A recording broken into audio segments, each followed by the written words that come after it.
Welcome to another episode of Team Lead Talks. On today's episode, we have Eric Bramlett. Welcome to the show. Hey, how are you, Andrew? Good, man. How are you doing? I'm doing good. Eric, can you tell the listeners a little bit about you? Just basic stuff like where you're located, what you're into, that kind of thing? Yeah, absolutely. I'm in Austin, Texas. I've lived here since 2002, so 21 years now. I run my business. Obviously, I'm really into hanging with my family. I do a lot of outdoor activities. I'm a really avid snowboarder. I generally manage to get about 40 days on the mountain from Austin, which is hard, but Not bad. Yeah, I bike a lot. I rock climb a lot. Windy path towards really caring about work-life balance, but I value work-life balance really highly. So, yeah. Awesome. Well, really happy to have you on the show today. I'm interested in learning a little bit more about your real estate business. So can you give us a little bit of a background there, just for starters, when you got into real estate, how you got your first start, and then if you can explain a little bit about your core business model now. Yeah, absolutely. So I fell into real estate in 2003. I moved to Austin ostensibly to go to law school. I was waitlisted and just started bartending, having a lot of fun, got sick of that, and just fell into real estate. I didn't think I would do it for very long. It was just kind of something to do to pass the time. I really always planned to go to law school.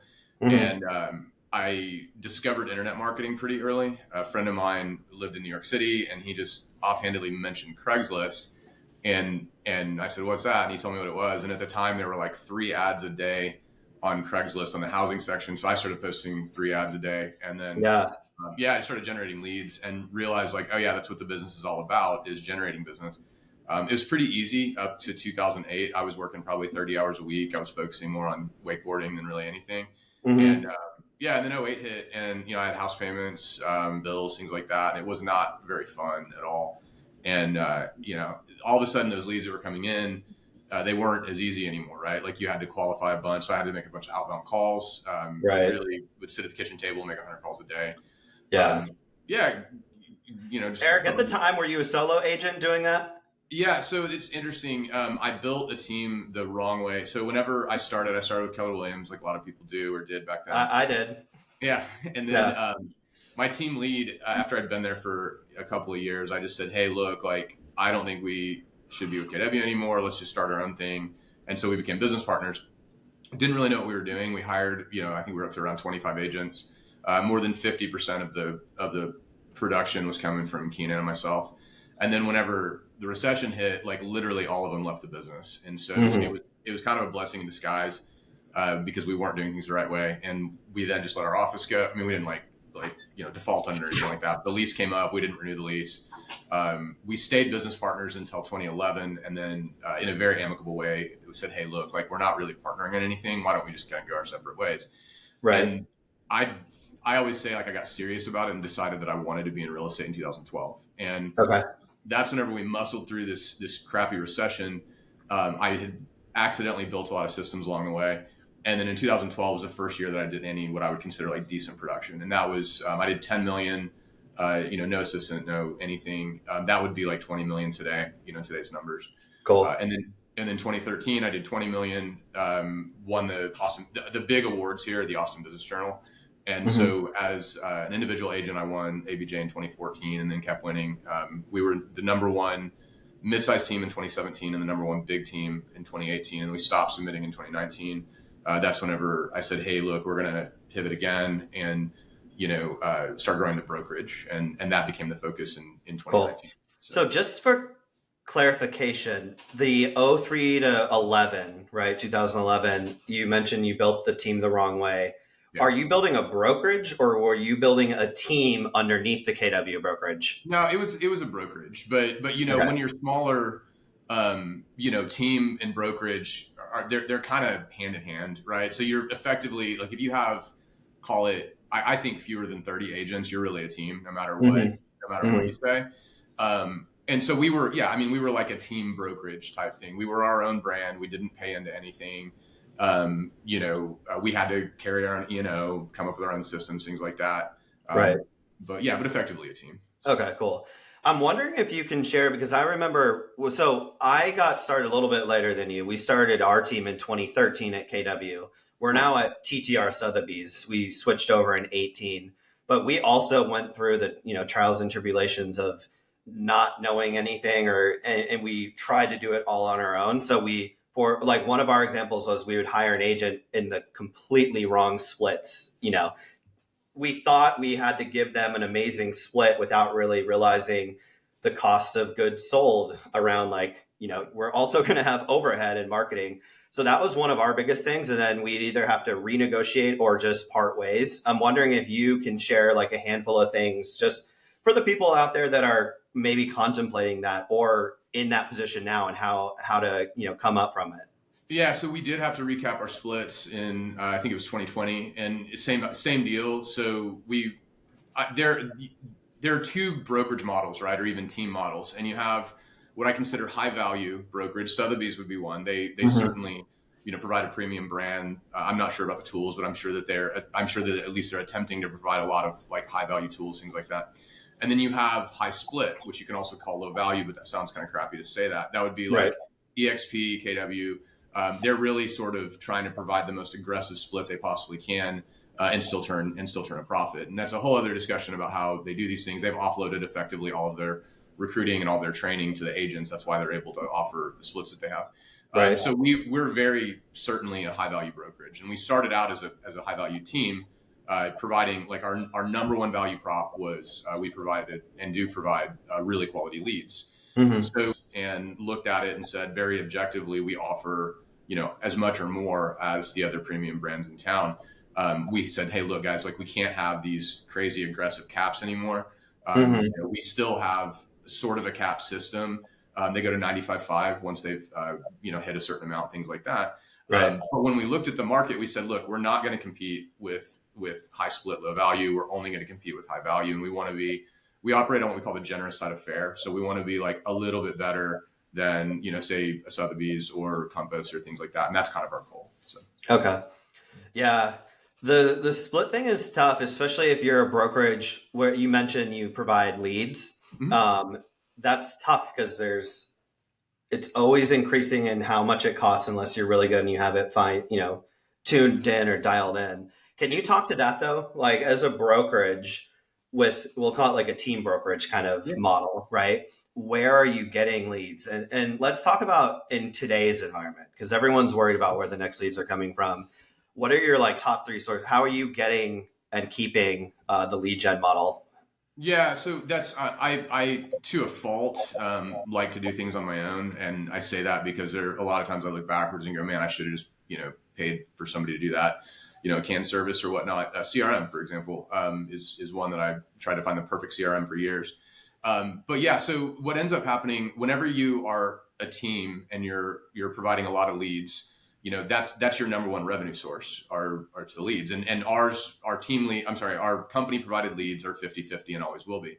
Mm-hmm. And I found that agents think that's very fair. I think that's fair. As soon as you go to like leans a little bit more heavy towards the agent or a little bit more heavy towards the brokerage, people just start to get kind of upset. So from a retention perspective, it works really well for us. Not saying that's the only model, but it works really well for us. If you hire really great agents, the goal should be that they stop taking your leads at some point. And you'll see Right. really, really phenomenal people come in, company leads. And then year two, it'll be 50. And then it keeps going down from there. So that's really where if you kind of want to retain and sort of turn the corner from a team to a brokerage, you have to figure out how to support these really awesome agents that can generate their own business. So at the split level, you have to have two splits. So we have 50-50 on company provided leads. And then we have anywhere from 80-20 to 95-5, depending on, their production levels. The 95-5 will reset every year to Mm-hmm. either 80 or 90%, depending. But what you're showing them is you're saying, hey, listen, we understand that you don't want to be on leads forever. These are the tools you can leverage to help you have a great business. Referral business is much more pleasant than working leads anyways. And it Right. is usually the number one goal of a great agent. So that's how we manage that. So typically you have a new agents come in, you provide company brokerage leads to them with the expectation over time where you're going to keep feeding, but then they're going to be growing their SOI or their sphere. So it goes like company, their own, and then ultimately get here. Yeah, I mean, ultimately they get off of the leads entirely, which is a really, really good goal. The referral business is just a lot more pleasant, right? So, I mean, if you can, depending on what your income goals are, if you want to sell 10 million, 20 million, whatever that number is, you can get there, working 100% by referral. And Right. that's what most of these agents want to do. And we help them do that. Right. Out of curiosity, the agents that are successful that are able to kind of come in and learn the marketing lead gen game, right, from you guys as the brokerage team level, and then over time they're building and building and building their own pipeline, right? Right. Do they want to get off of company source leads, or is that something that some of them still continue to take advantage of as well? Yeah, so it's a good safety net. I think it really agents like knowing that they're there. I've certainly talked with a lot of agents this year who have worked 100% by referral for a lot of years, who are considering dipping back into the leads. The problem with that is that converting leads and converting a referral are two completely different things. So I always talk to them about, do you really want to do this, or maybe do you want to really engage with your own SOI, sphere of influence, Right. marketing systems, and maybe a better strategy might be to take this additional time that you have right now and not necessarily fall back into company leads, but really systemize your own SOI marketing efforts. Usually Sure. usually a better return on that time if they do that. So Okay. Let me ask you, I'm curious about this model of, giving your agents leads. Obviously, over time, they produce their own.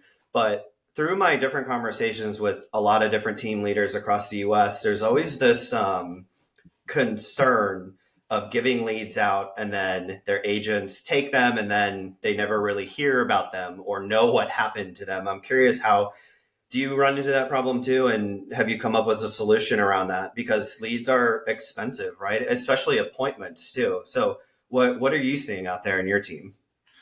yeah, so you have to have different levels of accountability and oversight, and so whenever they are working your leads, which are our leads are very expensive because they're inbounds. So this isn't, people don't come in and like say, great, here's a bunch of high funnel leads, go make 100 phone calls. It's like, no, Right. it's a lead duty, and people call in or they hit a web form or whatnot. And they want to talk to them. So these are, on average, they're $250 per lead. So they're very expensive. You have to know that they're following your system 100%. And Hmm. it's a pretty reasonable ask, because our system is pretty reasonable. We're not asking agents to do anything insane. Right. Yeah, and we don't oversee 100% of what they do. We certainly have the ability to. We spot check, and I'm a big believer in habits. And there, you can't build two sets of habits. So we can literally just look at any contact they have, be it one of our leads, one of their leads, and if they're following the processes well, then you can be pretty sure that they're always following the processes well. If you start seeing like they're not following processes, you contact them and you say, hey, look, what's going on? You're not following these processes. You have to do this. So it doesn't really, you want to be able to catch it well before Hmm. conversion becomes a problem. And then certainly, we look at conversion rates because the nature of ours, the conversion rate we look at is how many contracts do you get per lead shift you take, right? And so we Okay. know like what's really good, what's really bad, what's in the middle, and we certainly will talk to people if it's really bad. And Right. it's not in their best interest to keep doing it, right? You want to do things that are successful, so we talk to them about that. Yeah. And I think there's something about processes, right? If you follow a process, you at least have an idea of when things go wrong, what could have possibly gone wrong. So Right. you have like standard, like we call ours playbooks. There's standard operating procedures, processes, policies, whatever you want to do. So you have a cadence around that where Mhm.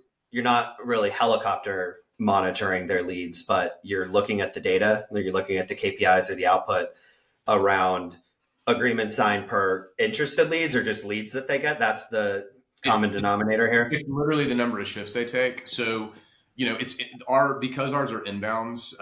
It's really tough we'd have to go through and do a lot of like data cleanup to see the exact number of leads, because we get a lot of, you have a salesperson call in on the marketing line. They found us by Googling something and then they called into the marketing line, which happens all the time.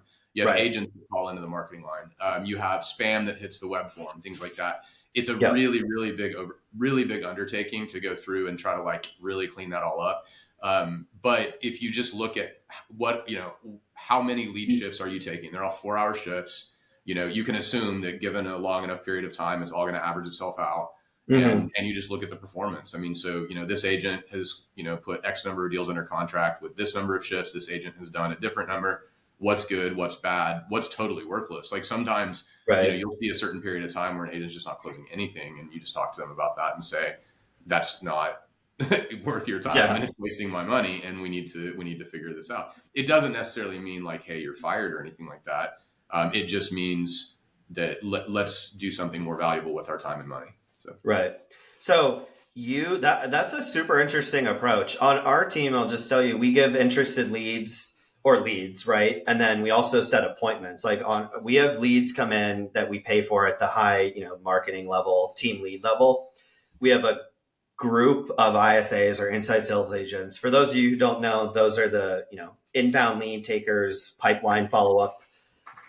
They vet all of our leads and set appointments for our agents to ultimately go on. So our strategy or our model is a little bit different than yours because our agents just get appointments and then we track the conversion of those appointments. that's cool. Obviously, they follow up with some leads, right? Not 100% of the leads are ISA given to the ISA to follow up with, but that's what we track in ours. But I think that's super interesting that you're tracking by inbound lead shifts. So is that physically like they are monitoring your system for inbound leads coming in and phone calls and web forms and that kind of thing? Yeah. So it's they're virtual shifts, obviously. So they basically get all inbounds for that period of time. There's 2 agents per shift. The expectation is, if it's a web form, you need to get back to them within 5 minutes. Really, it's better if you get back to them within a minute or two. Right. Inbound calls, they answer the phone. We have receptionists that backstop them in case the phone doesn't get answered. So we always want the phones answered. But then when the receptionist gets it, it then goes to a web form and then they call them back. So it's really just they're getting all the volume for a set period of time. Okay. Yeah, and that's you just have to monitor like what are they producing based on that. It gives you a good idea. So the next question around that would be, are you or are the agents aware of like the best time to take shifts and when the worst time to take shifts are, and how do you allocate that and give that out to the agents on the team? Yeah, so they schedule it themselves. They're allowed 4 shifts a week, and we use Calendly to schedule it. I try to automate as many things as possible, and then after we always have overflow shifts available, just the nature of it. It's funny, the agents generally, I don't think they really monitor like the best. Some of them do. They know like, hey, this is a better day for me for some reason. But a lot of times it's about like, life, right? Like we generally see the 4 o'clock to 8 o'clock shifts are usually the least favored shifts during happy hour and dinner, right? Yeah. When I was still, I stayed in production way longer than I should have. And whenever I was in production, like I knew that my favorite time to take shifts was on the weekend. And the reason for that is that most agents are lazy and they're either, most people, I don't want to say agents, right? Human beings in general, would prefer not to work right on the weekend. And so whenever leads would come in on the weekend, they were super easy to convert because nobody else was calling them back. So I've always really liked weekend shifts. I try to encourage our agents to do that. Now we have different rules for follow-up on the weekend because we do, if we're doing our job right, they're showing houses then. So they don't have to call people back within 5 minutes. We say they can text them and schedule things like that. I went way off on a tangent. I tend to do that. No, that's good. That's good. So out of curiosity, you have these shifts, right? But we get leads. So we in our business, we market to retail, resale leads. We market to cash offer leads, that kind of thing. Sometimes those come in at obscure hours or after hours, I should say. How are you handling that? Do you have after hour virtual desk duty, or like, what are you doing there? Yeah, I mean, whoever's on the last shift, they basically get the phones and the leads until the following morning. It's just like, I'm not going to, expect somebody to call somebody back at midnight. Right. We always tell them if a lead, if somebody calls in and it's 9 p.m., you should try to call them back. Right. But yeah, they get it, and then they just do their best to get back to them whenever they can within reason. So cool. And then just logistically, a lead comes in. You mentioned your through conversation, you're savvy enough with your tech, right? That you're tracking all this stuff. How are they getting the leads? Like if I was running the virtual shift Friday night and a lead came in, is it automatically get it just for, tracking purposes for people who are like trying to figure that out? Can you walk us through how your system is set up for that? Yeah, so everything comes in, inbound. We use CallRail to monitor all of our marketing. So the phones are routed, via CallRail. Mm-hmm. We do have all the recordings are piped into the CRM. So that attaches. We always know what the recordings look like when the calls, when the calls came in. We listen to some of those to make sure people are taking the calls well. And then Right. every inbound web form or chat also gets filtered into the CRM, and those are distributed on a just round robin basis whenever they're on shift. So that's where like you have to have all of the information coming into the same place. Otherwise, it's impossible to manage it. It's impossible to have any sort of oversight. Yep. We built we rebuilt the MLS basically. I'd be happy to show it to you sometime. But we Yeah. did that because a big part of our leads. So we generate a lot of buyer leads. We also generate a lot of seller leads, but those are handled somewhat differently. Sellers are not as urgent. Like a seller will contact, and it's more about the quality than really anything. Right. On the buy side, we do what we call a lead conversion secret sauce. So whenever you talk to a buyer, you have to be a really good listener, take a lot of notes, and then whenever you hang up, we do about 30 minutes worth of work for every buyer we talk to. And what that does is that work, that value that you're providing is what converts the lead, right? And so that includes setting up multiple searches for them in a very specific way, and then sending a recap email that talks about what you're going to do next, when you're going to follow up with them, things like that. Well, it was Cool. a black hole whenever our agents were setting up searches on the MLS, on Matrix. And so we wanted to improve that. So we built it into the CRM, and now they set up all of their searches there. And we now have oversight into that. And then they get a lot more visibility. There's a ton of wins for using that system versus the MLS. Right. User behavior, you see when they're opening emails, when they're clicking, Yeah. So Yeah. Yeah. That's super important, especially if someone calls in today, never talks to you, you set something up for them, and then 3 months from now, you're getting alerted that, Eric just logged in and is searching. right. Gives you a reason to follow up with them, right? Well, so one better, right? Like a lot of times people won't log in. So none of the systems out there, literally none of them, even if you go third party, they don't provide email open information. And you'll see a lot of like sellers, they don't ever click. They get all the information they need in the email, and they'll open hundreds of emails and never click. And so when you get the email information, it really helps. It really helps as well. So Yeah. Yeah. Yeah. I remember when we first started tracking that in our system, it was like a game changer because we treat ours like a source record. So everything comes in and literally all correspondence, whether inbound or outbound, is tracked that way. And yeah, we started implementing opens and like yeah, clicks, and just activity with our website via the IDX feed that we had. And it gives you an insight, kind of the behind the scenes buyer activity, seller activity, whatever it is, right? yeah. For you to be that much more in tune with what they're doing honestly, above the team or the agent that doesn't have that ability, right? Yeah, there was, on the accountability stuff, right? Like we also take that as an opportunity to like tell people good job. And so we've seen some really cool behavior on our agent side just based on the insights they get. So there was a woman in the office that, she saw that one of her contacts viewed the same property 4 times, Mm-hmm. And so she just reached out and said, "Hey, I saw you looked at this a few times. I wanted to go ahead and provide you with the seller's disclosure. Here it is. Would you like to go look at this property?" They never favorited it, never reached out to her to see if they could view it, but that's excellent, excellent service. Right. So, everybody knows that follow-up's important. I get the question all the time, what should I say? How do I follow up? And it's like, just naturally, like if you have these good searches set up and they're engaging with the searches, just use those insights to see how you can further help them. We're lucky in that we are in sales, but we're not really. We're not trying to sell a specific property. All you're trying to sell is the fact that you're going to provide better service than anybody else out there. And you can show people that by being intuitive, treating them the way that you would want to be treated, offering to help, continuing offering to help, showing them how you can help, things like that. And the behavior insights really allow you to kind of take that to the next level. Yeah, I agree with that. I mean, let's be honest. There are a lot of great agents out there. All the great ones, I should say, are the good ones that pay attention, can help you buy and can help you sell, right?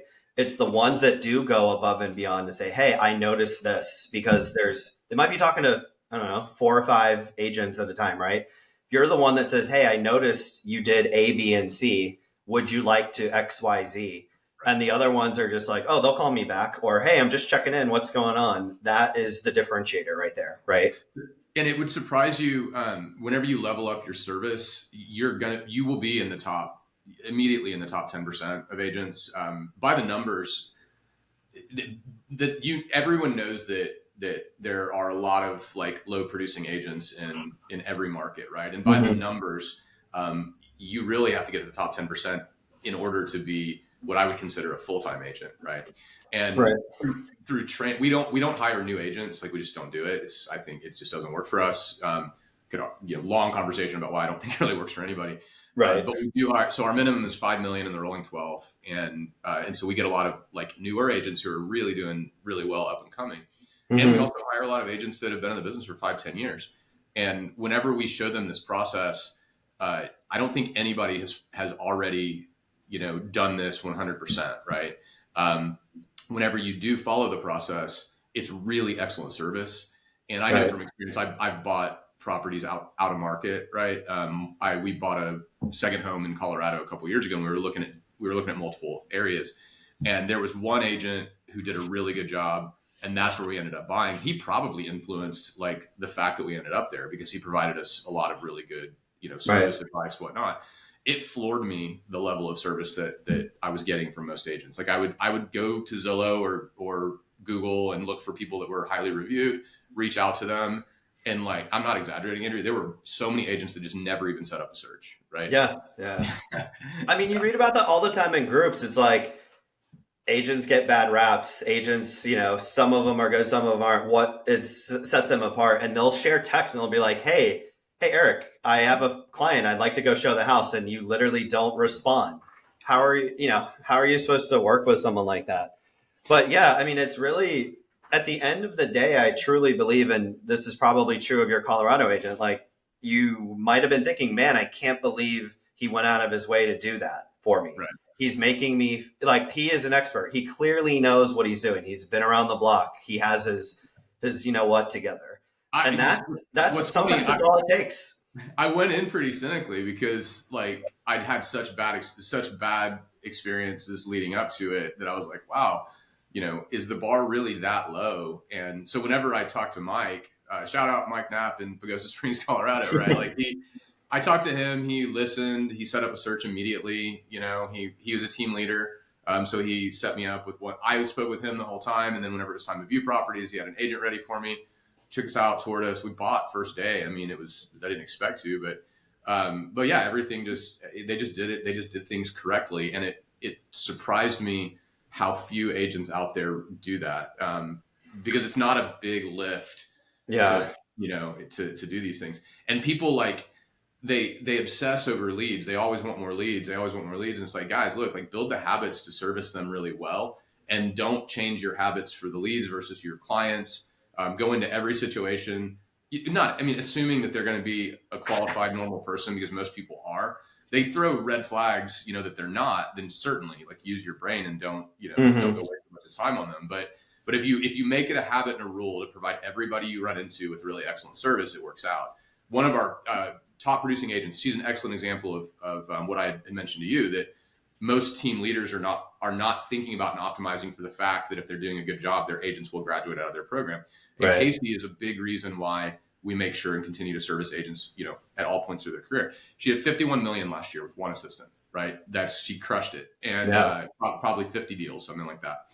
And she always talks about that she started with us. Her first year was like 90% our business. Now she's like almost none of our business, right? Probably none. But she says that she will get referrals from people that she's never met the person who sent her the referral. Like, literally, somebody would have reached out to her and said, hey, I'm thinking about moving to Austin. Can you help? She goes through this entire process. Yeah. And then they end up not moving to Austin. And then she ends up getting a referral from them just because she had provided such excellent service. Yeah. To try to help them. So, yeah. And I would argue the Colorado agent, that agent that you're describing right now, was just following a standardized process of this is what I do when this happens. because that's when you get that level of detail. The agents that might be struggling around consistency around lead gen or referrals even, right? Maybe take a look at what you're doing and how you're approaching it. You don't want to start over from scratch with every single inbound lead, right? You want to know what to do, when to do it, how to do it. Right.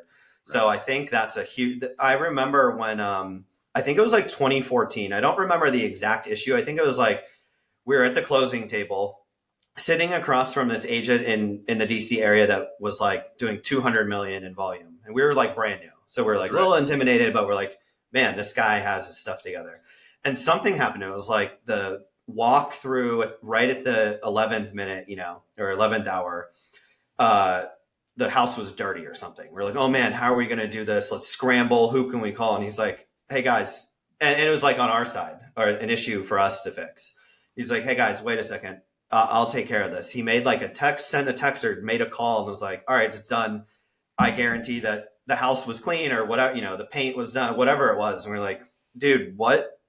Yeah. Like, how did you do that? He's like, we just have someone on the team that if something happens like that, I make one phone call and, he takes care of the little issues like that at the last minute. And I have all these processes. And then that's when we're like, man, we should really start to invest in that. You put in it's intimidating though, right? Like creating all these systems and all these processes, but little by little, as they come up, you implement it, you codify it, and then you just pass it along. So then the next person that comes along isn't starting from scratch. They have the 80% solution, right? Then you're just building and building and building from there. Well, and it can be really overwhelming to think I have to build all of these processes, and you don't. I mean, I started writing documentation whenever I hired, my first assistant that I hired, and I trained her how to do everything, and she didn't work out like 2 weeks later. And that was the first step in the process of learning, like, hey, you don't want to hire people part time. Right. But then the next assistant that came in, I said, look, everything that I'm going to teach you, I'm going to write it on a Google Doc, and I'm going to email you the doc. If you have questions, this person was sitting literally next to me. So if you have questions, I want you to email me the questions, and I would improve the doc so that he could then, read it and try to improve it. And so it started out with literally one Google Doc. Now we have a company guide, totally open to the public, by the way. If anybody ever wants to look at any of our processes, I'd be happy to send it to you. But now, it's like 1,500 pages now. We're like, then we had to solve the problem of like, how do we find stuff in this? So we had to build a search for it because it gets overwhelming. But it all starts with one. And so, just do one and then just keep adding on to it. Yeah. One of the things that we wound up implementing was, again, we call ours playbooks. You have your company guidebook, but any new task would generate a playbook, whether that's like well thought out or just like, hey, I need to order a thank you card for anyone that we close, right? Open up a playbook. The way we organized ours is we created, and ours are also on Google Shared Docs because we can iterate and constantly tweak it, because if one thing changes, you need to have that flexibility, right? But what we did is we organized it by department. So we'll have like a marketing section, a sales section, operations, HR, that kind of thing. And the rule on our team nowadays is you get a new task assigned to you, or you're in the middle of a task that we've been doing for the last 5 years, right? You open up the playbook, you start a playbook, and then we have 4 different things that we do. It's the 4 C's that I took from one of our coaches, Dan Martell. The camcorder method, you record yourself doing it, right? Mm-hmm. Then you make the course. It's like task A, task B, task C. Then you say the cadence of what needs to get done and when. Like we do this daily, weekly, monthly. And then the last part is the checklist, the QA at the end. Did you send the card? Did you address it? Did you do this? Did you confirm that it was done? So that's just a new thing that we've done. And just like you have a 1,500 page guidebook. We have a massive library that we're consistently adding to. And then guess what? When I hire a new marketing person, do you think I'm spending 80 hours for 2 weeks sitting down next to them, teaching them our marketing? No, I'm like, hey, go to the marketing playbook, and there's, 20 of them. Go and listen to all the videos, read all of them, and then come back and ask, right? If you have questions after that. Yeah, definitely. And it tees you up. Are you guys, I'm sure you're running a lot of virtual assistants. I'm sorry? Are you running a lot of VAs, virtual assistants? Yeah. All the team members are virtual or remote in the States. Yeah. Yeah. So we have we have our in the U.S. staff, and then we have a pretty big team of VAs in Pakistan. Actually, it's a wonderful relationship. I've worked with this guy for 12 years, and he's actually kind of like built his entire business around us. And so it allows you, once you have all these documents, all this stuff, very, very in a very detailed way written down, you can figure out what else you can offload to the VAs. And we always tell everybody, like, we run really lean. I'm a massive fan of two business concepts. One is Kaizen, and the other is Lean Six Sigma. And Lean Six is all about waste reduction, and it's like the ultimate win for us. Whenever we look at somebody's role here and they're overworked, and we say, well, look at this, we can take 35% of what you're doing and we can hand it to a VA who's going to run it. I don't have to manage that person because Bilal, who runs them all, manages them, and it just runs. It's really, really reliable. It's cheaper. It allows us to be really nimble and lean. We're going to end up probably doing $1 billion in sales next year, and we have I should know this off the top of my head, 5 total staff in the U.S. And that's awesome. We're able to do that because of the documentation. And you guys, same thing. You guys are able to run a really nimble organization because of your doc set. Yeah, I mean, it's really funny when people are looking to become more efficient, more effective, have a feasible business model, right? You don't need 20 people. You just need a really, really well thought out, put together system, and you'd be surprised. And one thing that we also do, kind of like your Lean Six, I believe, although I'm not as up to speed on a Lean Six approach, but like a who, not how approach. Yeah. Like, should I be doing this, or is there another who that could be doing this that wants to do it and could potentially even do it better?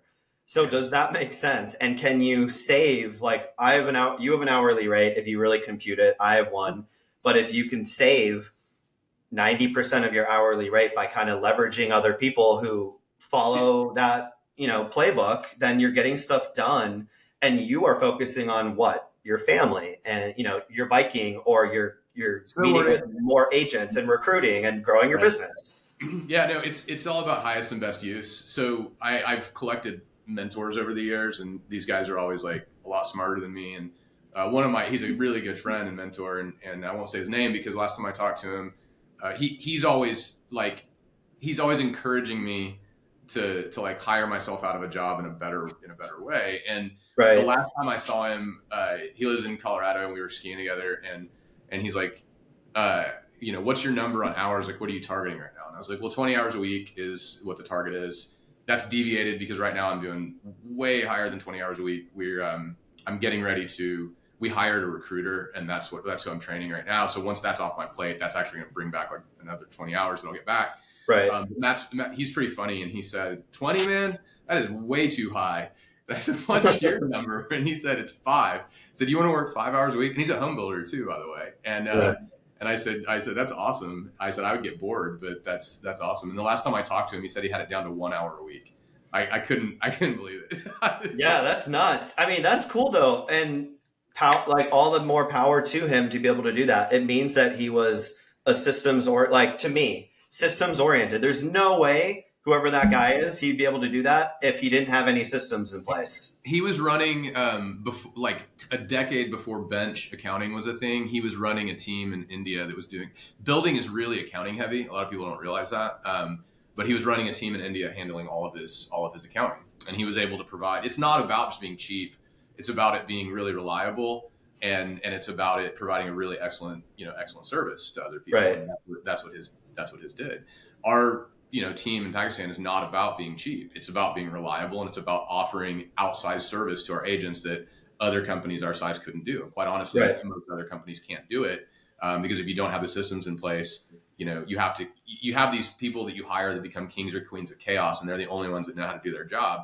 And that really sucks because you want to make sure that anybody can get sick or take a vacation. It's not going to impact the organization. That's just exactly. That's key. Because what if someone moves, someone gets hit by a bus, whatever. We use the hit by a bus rule. We actually say that like this. It's the hit by a bus rule. If this person were hit by a bus, what would happen? And if it severely impacts the organization, that's a problem. And how do we diversify out of that? Yeah, I agree. No, that's a great approach. We're actually we're to me now. Like, what if Eric gets hit by a bus? I mean, that literally is it. And we're coming up. I have a family, and I don't want to leave 75 agents, soon to be 100 in the lurch if I were to get hit by a bus. So like that's what we're talking about now is what would happen in that instance, and how do we make it as, as non-disruptive as possible. The benefit to making sure that I can get hit by a bus is that it actually also allows me to go do snowboard, allows me to bike more, all this other stuff, just by looking at it through that lens. So Right. So you approach it that way, and you have your systems and processes in place. But if we can, let's talk about how you're able to grow your team, yeah, and the value that you bring, because it's true. Probably with your team brokerage model, you're recruiting all the time, right? You said you're hiring a recruiter, but these people are also, I mean, I'm going to assume they're talking to other people in Austin and seeing where they fit in the best. And that's a huge part of it too. Kind of like with a prospect, like a buyer or seller prospect, they go to you and you're doing all these really cool things saying like, hey, I saw you do this. And then there's the other agent that maybe calls or texts once with a super vague, hey, what's up this week kind of thing. They're like, I'm going with Eric.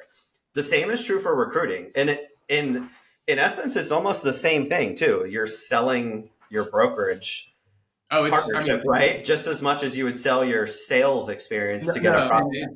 It's something that, like I said, I stayed in sales for far too long. I did a lot of things accidentally the right way to move towards the model that we have right now. One of which was we did a very deep dive and defined our culture in 2018. And there's a slide, there's a deck online that I could send you. It's a little long. We want to try to get it down to like a 5-minute video. But yeah, you define who you are, and you define who you're gonna hire, and who you're not gonna hire by definition, right? Right. I was probably 3 years ago. I realized like, oh wow, the agents are my customers now, and that's who we serve. What was great and a little bit nuts about it is that our mission statement didn't change at all. It was our mission statement has always been, we're going to build the best brokerage in Austin, filled with happy and productive agents and staff who continuously create happy clients. So we summarize that like happy agents, happy staff, happy clients. And so it's the agent's job to create happy clients. It's the staff's job to make sure the agents are supported and are happy. And it's my job to make sure all three things are happening. And so for the recruiting piece, there's a lot of, I think in the real estate industry in general, there's a ton of misinformation. And with regards to recruiting, it is nothing but bad information out there, because the coaches all benefit by selling this like sugar high of recruiting a bunch of bodies. And that's the worst thing you can do. And what we did, I learned it the hard way whenever we built the brokerage the wrong way in 2005, is that body count's the worst metric ever, right? The funny part about it is that as you're building up a lot of members, like a lot of bodies on your team, everybody's going to congratulate you. You're going to get a lot of positive feedback about how successful you are, about how you're crushing it. Right. The reality is 95% of the teams that I talk to that have a lot of agents are not profitable. They're not making any money. Yeah. And they won't stop doing it because everybody's telling them how great they are and how successful they are. Their coaches are telling them to continue doing it because now they have more problems that the coaches can try to fix. Right. Most coaches, like most agents, are full of shit. And so that's just bad information. So for us, we've been the opposite of that for a long, long time. One, I try to be as humble as I possibly can. I don't go to try to speak at conferences or anything like that. Didn't start doing podcasts until about a year or two ago, whenever I realized like, hey, that will actually help us with recruiting. But we flew under the radar for a long time because our agent count was so low. And it was that way intentionally because I cared so much about culture and I cared so much about agent quality that I was honestly scared to grow. So we were like 25 agents the beginning of 2021. We were 35 agents the beginning of 2022. We decided to grow in 2021. We had to fire 25% of our agents in 2022. And we had to do that because, when the tide goes out, you see who's swimming naked. And we didn't realize that during the crazy times, we'd hired some agents that were not cultural fits. They just didn't care about client service as much as we do. And we're 75 agents now. And so where we are right now, this sounds like a brag, but it's not. It's literally just to qualify. I had, not exaggerating, had 20 agents reach out to me last week about our company. And we're not going to hire them all. Just by definition, not all of them will want to join either. Right. But what we've done over time is we have provided a lot of value to our agents. We've retained all of the really amazing agents, and other people start noticing at some point in time. We've done active things to build reputation. So we send, we've sent a market specific newsletter to all of our clients. And then I just went ahead and added all of the agents in Austin to it. A lot of agents in Austin steal it and they send it to their clients. Mm-hmm. Whatever, that's fine. It doesn't really hurt me. I'd prefer that they didn't do that, but Right. that's fine. That tends to build reputation. Then we started another industry specific newsletter a couple of months ago where I just talk about things we see, in the industry, and that builds reputation. So you just do things really well. You make people will notice over time. Define your culture, really, really stick to it, and then make sure that you are picky about who you hire. And also don't be afraid to tell somebody like a year in, like, hey, maybe this isn't the best fit. This year we're not going to let any agents go because we don't need to.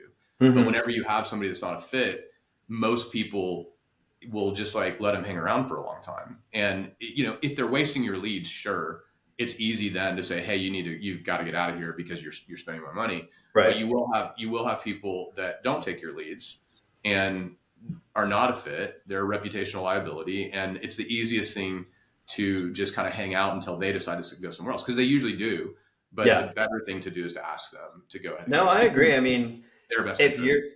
it's very apparent that you're very upfront about the type of person you want to fit into your culture, right? And I completely agree. That one person that might not be a good fit, although they might not be, I guess, like a drag on you if you're not giving them leads or having to support, it's toxic. It's also not a good thing for your current agents to see, because they're like, we all fit this one idea of an agent or person, right? At the end of the day, they're a person on your team, Right, with a personality, with how they treat people, how they treat the team members. So you don't want your agents thinking that you've kind of like let them slip by, right? So that's super important. The other thing, I'm curious, you have 75 agents now, and you're building this awesome culture, this awesome environment. I'm sure, and I don't know if you do this or not, but maybe you can talk to it a little bit. When you're like, hey, we want to add, say, 5 agents next year, are you talking to your 75 agents saying, hey, you know how this works? Who do you know that is like you? Because we like having you, like, do you use your internal team to continuously build your team, or is it all outside influence? I've softly tried to do that. We've played around with bonuses, things like that. For whatever reason, the agents don't. I mean, what they do, like they feel funny for good reason, saying like, oh, hey, I think this agent will be great. Why don't you reach out to them, right? They feel funny. It feels pretty MLM-ish because of some people in the industry to like start talking to your friends and be like, hey, would you want to join? This place is awesome. Yeah. So people generally, and our agents are humble, right? Like they generally focus on their clients, and that's the way we like it. So yeah, we've always said that to them. The recruiter, who's not a traditional recruiter, by the way, who's we're training right now, I've mentioned to her like, hey, you could probably like find some good people by taking our current agents to lunch and like following some of the same strategies they follow to get referrals. But it hasn't been a big component at all. No. That's interesting. I would say, I mean, the piece that we had to add to the system to make it work, like you can't just be awesome and expect everybody to notice and reach out to you. That I figured out that doesn't work. That's not very hockey for me to say to be awesome. It's our agents that are really awesome that do it all. But what we do is we have what I call a nudge campaign. So there are 20,000 agents in Austin. We want to talk with 3,000 of them by definition. So 17,000 of them don't hit the production minimums that we have to speak with. 3,000 do. And so we have an email campaign that goes out. These guys out of Bulgaria who, like, I love these guys, man. If I was like 10 or 15 years younger, I'd be over there partying with them right now. They remind me of, I was real heavy in the SEO back in the mid 2000s, and like that whole scene was really a lot of fun. You could have Vegas conferences, and anyways, these guys remind me a lot of that. But they're really good about getting emails delivered. They're really good at A/B testing subjects, things like that. And all we're doing with those, we're not trying to sell somebody on us with those emails. All it says is, would you like to have a conversation? Can I send you more info about us? Would you like to have a conversation? That the 20 people that I talked to last week, like they all just responded to those emails and said, yeah, you know what? I would like to learn a little bit more about you guys. Cool. That's just kind of how it goes. And then email tracking, we watch what they click on. So if they're not clicking on anything, we don't want to talk to them, because we just sent them tons of information. Like, why do you need to get on the phone with me to ask those same questions? And if they're only clicking on like commission, we don't want to talk to them either. Like we want to talk to people that are running down and looking at culture. They're looking at what we offer, things like that. Those are the people that are engaged who we want to speak with. Cool. So from a marketing to agent, like people that you're looking to join your team, are you only doing outbound emails? Short of like maybe an agent's like, hey, Eric, you have to talk to this person. They'd be a great fit. That sounds like it might be an outlier. Is your main, your number one source of new agents on your team this marketing campaign that you do? That is the only source. I mean, It's the only? it's that. And then, we obviously send a lot of newsletters. I have in my email signature, there's a link that, join Bramlett. It's about us. All that does is show like, it's just links to like our culture and our growth and who we are. And yeah, I mean, that's literally it. But when I say that the email is literally it, like, if you were to say, hey, I want that email, teach me how to do it. I'd be like, you can do it, but you're probably not going to have the same results because it takes, minimum a year of reputation building ahead of time. Right. You can certainly start doing it tomorrow, but you just have to know that the results are going to be pretty tame by comparison. And then if you implement these other things, that's whenever it really works. And it's really hard thing to do, right? Like most people don't want to do it. I mean, just the culture piece alone would take you 3 to 6 months to write your culture deck. You know what I mean? They're all really critical. It's all really important if you want to build this sort of like, lasting, defensible business. You need to have all those things. I'll tell you, a friend of mine, like I said, I have a habit of surrounding myself with people that are way smarter and better than I am. And this guy's built up this like phenomenal tech company. And he's, I don't know, 100, 150 employees, something like that. But it's effectively an ad arbitrage is what it does. Big data, ads, things like that. And he prints money. And we went to one of his, he had a South by Southwest party that he does every year and all of his employees were there. And it just shocked me that everything was about culture at the party. Like, and so you think about like a tech company with, this ads based, big data, things like that. Like why is like, that's just an ad arbitrage. Like why do you need all this culture? And the reason you do is because it's impossible to hire great talent, retain great talent if you don't have that culture piece. Right.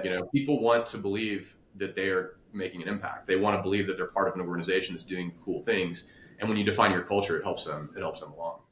No, I agree. I mean, we've all, myself included, I've had jobs that I'm like, everyone here doesn't want to be here. Why would I want to be there long term? And the opposite is true too. I've had jobs like before I got into real estate, I was a civilian in the Air Force for 7 years. And it was awesome. Like all the people were great. I, at the end of the day, wanted to become an entrepreneur and, write my own story. But it was great and I loved it and it was so much fun. But the job before that, I was renting out cars and I had to be there at 4 a.m. and I worked until 10 p.m., like basically 6 days a week. And I was like, this culture sucks. It's tough. Was that like at Hertz or something like that? Or it was at Enterprise Rent-A-Car. Yeah. I mean, by the way, I know why you did it. Their management training program is supposed to be amazing, right? Is that why you went into it? Yeah. A friend of mine, he's a recruiter, not a real estate recruiter. Like he owns a recruiting company. And he was like, I was texting him randomly. I was at like a car rental place in Austin because my car was in the shop. And he was like, oh man, will you grab all the business cards for me? And I was like, sure, why? He's like, those guys are awesome. I want to hire every one of them that I possibly can. Yeah. And that's because they do a really good job of training, but clearly not of motivating people to think that they're doing awesome things. Yeah, it was a tough environment, but the sell was cool. It was like, we're going to do this and this. And then you actually get in it and you're like, the culture didn't match what the written down culture was. Not to rag on, I mean, that's like a multi-billion-dollar company. They're doing something right, just not for me. But then I joined the Air Force and it was completely different. The people were awesome and I loved every minute of it. So that's huge. I mean, for real estate, for whatever business you're in, you got to like the people you work with. And you also have to have a passion towards what you're all trying to do together, or what's the point? You're not going to be able to keep people. Well, and that's the thing. And so the more I'm a big numbers guy and the more I look at, numbers of other companies and like you sort of want to define who you're not while you're defining who you are. And, our competitors are now the big guys in Austin. That's who we recruit against. We recruit against Compass, primarily. We don't recruit against EXP because we tell people we're kind of like the anti-EXP, not because they're a bad company, but just because like we're offering something different. Right. But when you look at these guys, like most of them, they're just onboarding, offboarding machines, right? So like, I won't name names, but there's one that recruited at 500 last year and offboarded 500 last year, just revolving door, right? Yeah. So, these things you can look very successful and look, like you're doing awesome things, but if you're losing that many people every year, you're at least not setting the right expectations, if you have that many people going all the time. Yeah. So. Perception is big to me personally in real estate. You see all this, what's real, what's not real on Instagram or social media. That's a whole nother conversation, right? But the same thing is true for like, and I won't name names either, but we get heavily recruited by all these other brokerages all the time. But then we don't want to make that move because we're happy where we are. But our friends do and our colleagues do. They go out, they join this new flashy brokerage who promises everything. And then what happens? They wind up coming back to where they originally were because it wasn't what it Well, what it was supposed to be. Yeah, and what's interesting too, and I hate seeing it, but a lot of people will stay in these places for far too long because like you said, perception, and it looks like a failure if you go somewhere and leave pretty quickly. So you'll see a lot of people stick around. And when you ask people too, like, how's it going? I pretty rarely hear anybody publicly say like, this wasn't what I thought it was. Most of the time, they're like, oh, it's amazing for, XYZ, things like that. And then anyways, yeah, there's a lot of bad information out there. There's a lot of like pitfalls that agents, unfortunately fall into.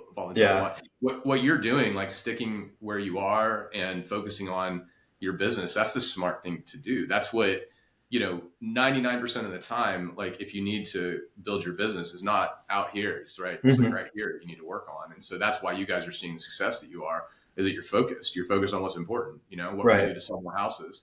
And we're at a good brokerage, so why would we look around? It doesn't make any sense. Yeah, and to me, like I love our brokerage, but to anyone out there, you can be at any brokerage, right? Like at the end of the day, the brokerage helps sometimes, but writ large, if you are at the best brokerage in the world, and that's up to anyone's opinion, right? You could do no business. If you're at the worst brokerage in the world, you could do tons and tons of business. It's how you are in turn. It's your own business, right?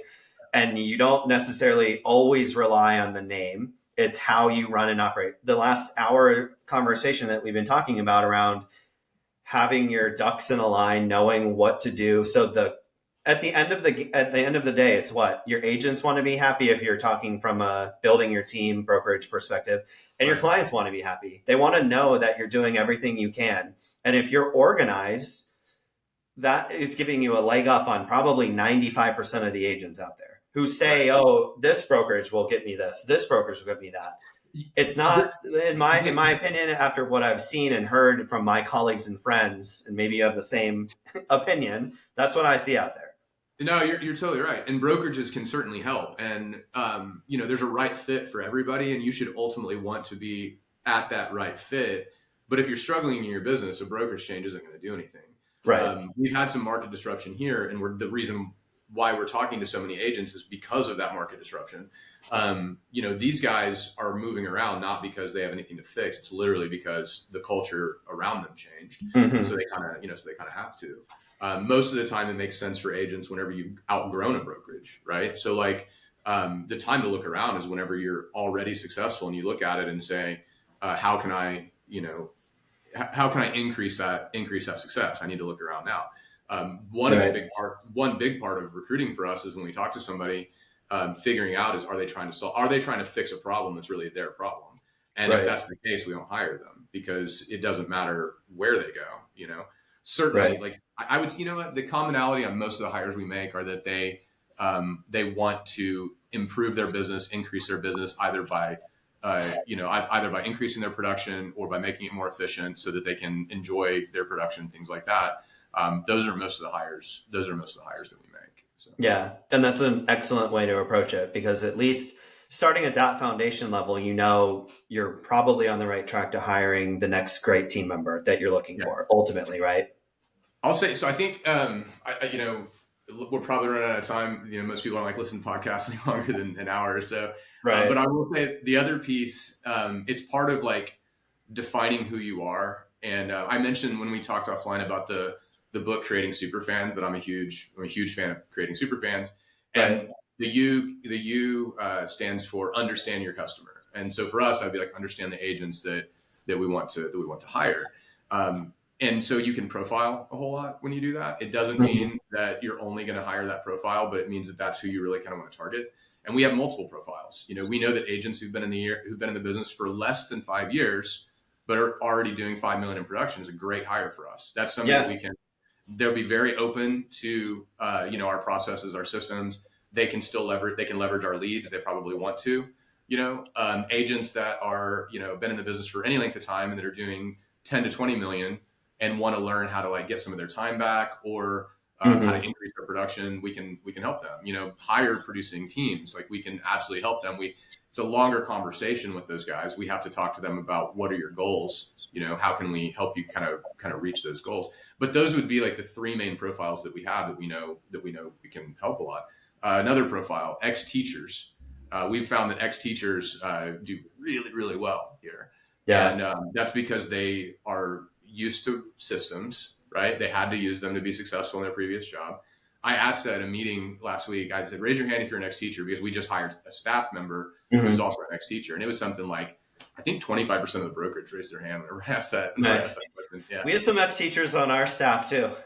You guys are probably, I mean, there's going to be a lot of like ex-military available for you up there. There's going to be a lot of like, obviously teachers are everywhere, identify, who are the really good fits for you guys, Yeah.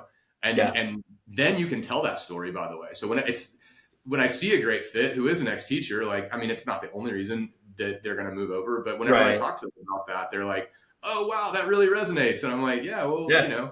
the rest of that story, by the way, is that they are very good at explaining the same things in simple terms over and over, and they've Yeah. also Yeah. been underpaid and underappreciated for a lot of years. And so I'm like, Yep. look, you're going to do the same thing you were before, lean into systems, explain, be really pleasant, explain the same things in simple terms over and over. But guess what? Now you're going to get paid well, and everybody's going to appreciate you, and Yeah. they freaking love it, right? Yeah, So. that's cool. That's great. We did have that as well. Also, I'll just throw this out just in case you haven't seen it.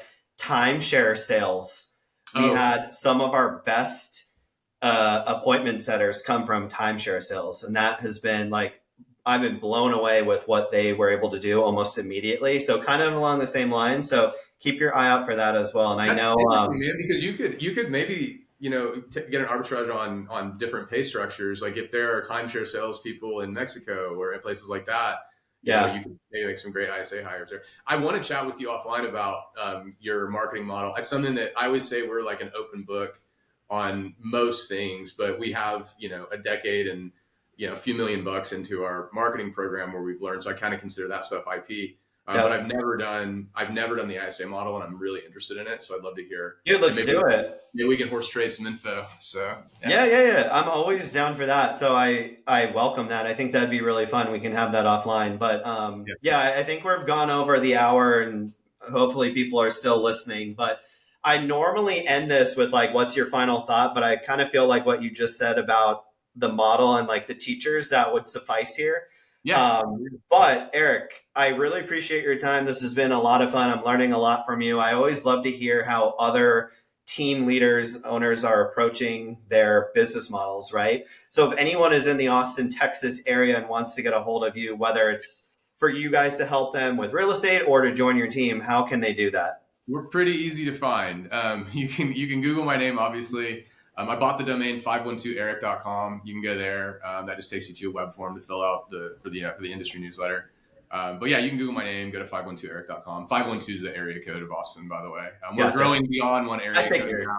But Yeah. all the OGs all have 512 numbers. So, it's All going to be right. there. Yeah, maybe one day you'll need like texaseric.com or I something don't, like that. dude, it's part of my pitch. I don't have any, like, my main top line goal is, to live an awesome life. And I don't need, much more money than I already make to do that. And, it sounds like a massive pain in the ass to go to multiple markets. Not saying it would never happen, but Right.